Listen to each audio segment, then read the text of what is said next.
রাধে রাধে, কেমন আছো সবাই? আশা করি ভালো আছো, আমিও ভালো আছি। তো সকালটা শুরু করে ফেললাম। আমি এখন এসেছি রান্নাঘরে রান্না করতে।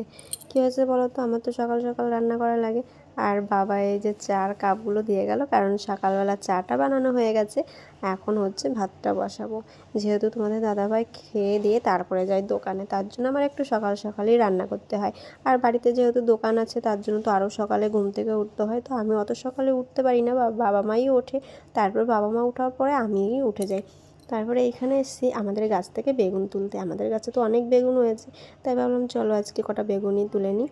তো এইখানেও আমি বেগুন তুলে নিচ্ছি। আমাদের এপাশে ওপাশে সব জায়গায় মা যেখানেই ফাঁকা পায় সেখানেই গাছপালা লাগিয়ে দেয়, কারণ আমার শাশুড়ি মায়ের গাছপালা লাগাতে ভীষণই ভালো লাগে, ভীষণ পছন্দ করে।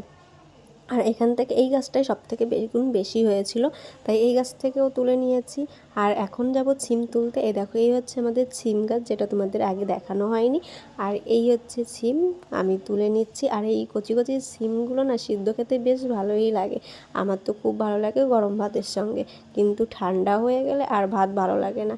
এই দেখো কত ছিম হয়েছে, তার সঙ্গে আবার ফুলও হয়েছে। তবে আমার এত ছিম এখন লাগবে না, যেহেতু সকালবেলা একটু সিদ্ধ ভাত করবো, তার জন্য অল্প কটাই তুলে নিয়ে যাব। আর সবগুলো থাকবে পরে একদিন তুলে সেগুলোকে ভাজা করে নেব। এই দেখো কত সুন্দর ছিম আর বেগুন তুলে নিয়েছি। গাছ থেকে তুলে খাওয়ার মজাটাই আলাদা।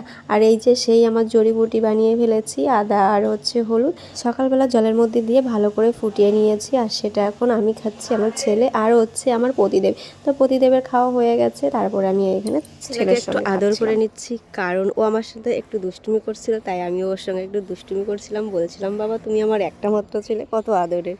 তারপরে দেখো আমি তুলসী মন্দির মুছতে চলে এসেছি। আর তুলসী মন্দির মোছার সময় ছেলে আর নিকিতা হাসছে যে মামি কোথায় মোবাইল রেখেছে। আসলে কি বলো তো, আমি এখনও পর্যন্ত একটা স্ট্যান্ডও কিনিনি। ভেবেছি যে পরে কিনবো করে, আর কেনাই হচ্ছে না। তার জন্য নিকিতা আর হচ্ছে আমার ছেলে হাসি পাচ্ছে ওদের দেখে। তাই ওই দেখো পাশে বসে আছে, বসে হাসছে দুই ভাই বোনে। তারপরে আমার ছেলে হচ্ছে এখানে বুট জুতো পরিষ্কার করছে। আর বুট জুতো কেন পরিষ্কার করছে বলো তো? ওই যে কালকে বউ ভাত খেয়ে আসলো, তারপরে সেই জুতাগুলো এখন পরিষ্কার করে তুলে রাখবে। আমার ছেলে নতুন জুতা পেলে ওই অভ্যাসটা রেখেছে যে আমার জুতাটা পরিষ্কার করতে হবে, কিন্তু পূরণ হয়ে গেলে ভাই সেটাকে আমারই পরিষ্কার করতে হবে। নতুন নতুন সব কিছুই তো সবার ভালো লাগে, তাই না? সেটা হচ্ছে আমার ছেলেরও সেরকম। আমার ছেলে এখন পরিষ্কার করছে, দেখবা যখন পূরণ হয়ে যাবে তখন আমাকেই পরিষ্কার করতে হবে। তারপরে এখানে আমি উনানটা লেপতে আসলাম, কারণ আগের দিন মা মাংস রান্না করেছিল, তাই আমি এখন উনানটা লেপে নিচ্ছি। আর আমাদের তো গ্রামের বাড়িতে একটাই অভ্যাস যে সকালবেলা উঠেই আগে উনানটা লেপতে হবে, কারণ বাসি উনানে রান্না করা যায় না।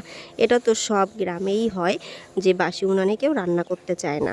আর বাসি জামা কাপড়ে, এইটা তো আমাদের ডেলি রুটিন বলা যেতে পারে যে এই কাজগুলো আমাদের করতে হয়।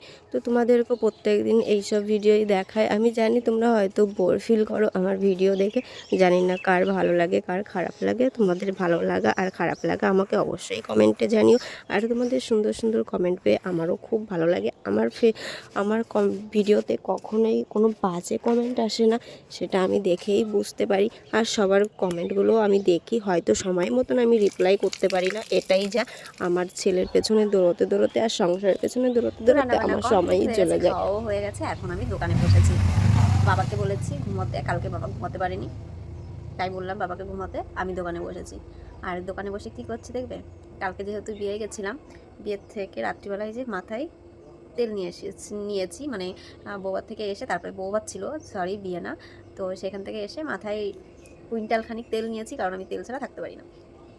আর এখন আমি বসে বসে কী করছি সেটাই তোকে দেখাবো, তো চলো। কালকে যেহেতু বিয়ে বাড়িতে আইসক্রিম দিয়েছিল, এবার সেটা আমি খাইনি, নিয়ে এসেছিলাম। আর আমাদের তো আইসক্রিমের ফ্রিজ আছে, সেটার মধ্যে রেখে দিয়েছিলাম। এই দেখো, এখন আমি এটা খাবো। আমার কিন্তু ভীষণ ঠান্ডা লাগে আইসক্রিমে, কিন্তু আমি খাবো এখন এটা। সত্যি প্রচণ্ড ঠান্ডা, মানে কি বলতো, আমার একটু তো ঠান্ডা লেগে যায়। তাই দেখি এখন খেয়ে। ও মা, তুমি কি করো? মাংস ঝোল দিয়ে মুড়ি মাখাই। এই দেখো, তুমি খাবা? অবশ্যই। তোমার জন্য মাখাই নাই তো, এই করে আমার একারই লাগে, টেস্টি টেস্টি লাগে।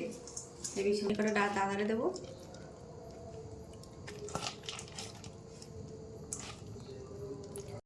তারপরে তোমাদের দাদাভাই রাত্রিবেলা এনেছে খাবার, কিন্তু এই খাবারটার কি নাম আমি জানি না। তো তোমরা জানলে আমাকে কমেন্ট করো। আর চলো আজকের ভিডিওটা কেমন লাগলো, ভালো লাগলে অবশ্যই কমেন্টে জানিও। সবাই ভালো থেকো, সুস্থ থেকো এবং সবাইকে ভালো রেখো। আর নেক্সট ভিডিওর জন্য অপেক্ষা করো। তত সময় সবাই ভালো থেকো, সুস্থ থেকো, টাটা।